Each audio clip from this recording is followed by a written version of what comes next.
the Lord. Yeah. One love, one heart. Let's get together and feel alright. Everybody sing it. One love, one heart. Let's get together and feel alright. Let's get together and feel alright. Let's get together and feel alright.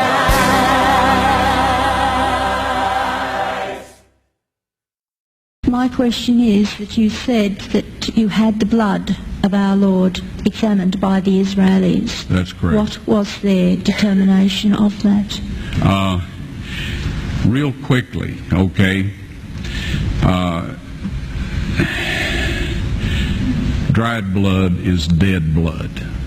Everybody knows that, all right? They can test the blood of the pharaohs, the mummies of the pharaohs, all right? There's certain things they can do.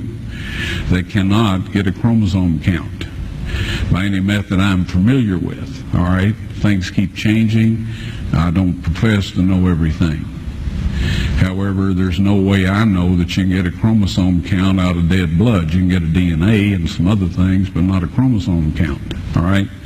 That's done by living white blood cells.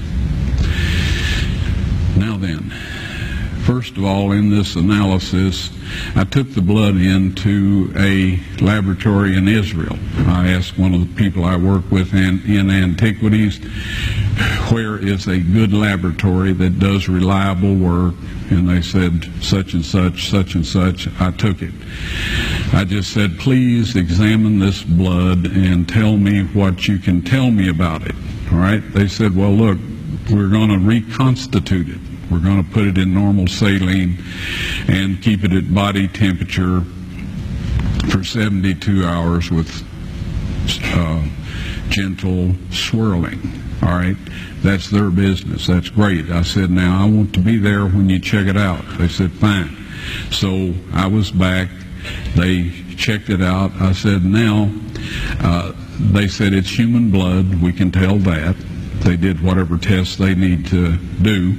And then I said, take some of the white blood cells and put them in a growth medium and keep them at body temperature for 48 hours. And they said, well, that'll do no good because it's dead blood. I said, would you please do that for me? And they said, okay, we'll do it. So anyway, I said, I want to be there when you take it out and examine it. So I was back there. They took it out, examined it under a microscope, and the one technician called the other one over there, and then they called the boss over there, and they were talking Hebrew a mile a minute there for a little bit, and they looked at me and they said, Mr. Wyatt, this human blood only has 24 chromosomes in it. Everybody else has 46. You see, 23 from your mother, 23 from your father, 22 autosomes from your mother, 22 autosomes from your father. You get an X from your mother, you may get an X or a Y from your father, all right? This blood had 23 chromosomes from the mother's side, one Y chromosome only. You see, the child could not have developed if they hadn't had the autosomes from the mother. So all of his physical characteristics were determined by his mother's side of the family, her autosomes.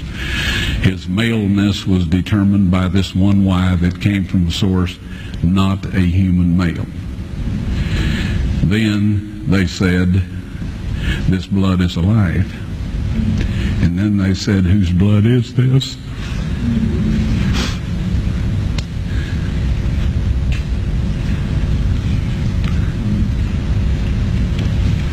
I said, it's the blood of your Messiah.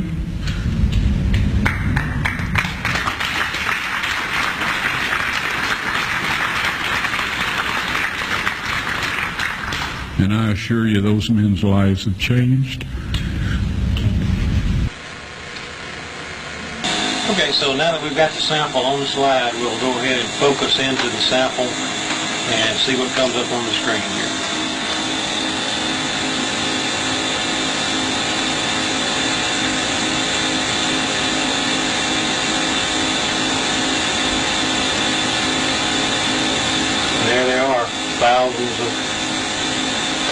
particles, less than a quarter of a micron in size.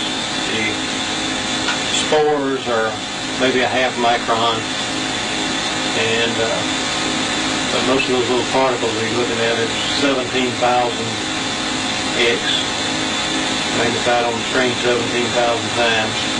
You know, in the Bible it tells us that the life is in the blood, and there's little living particles that most people are unaware that are there.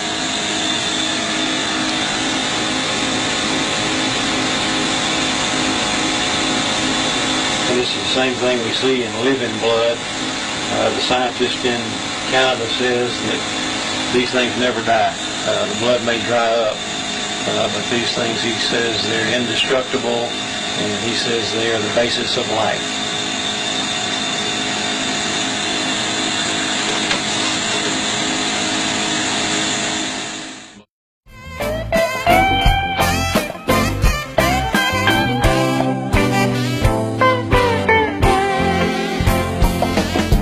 People get ready, there's a train a-coming, picking up passengers from coast to coast.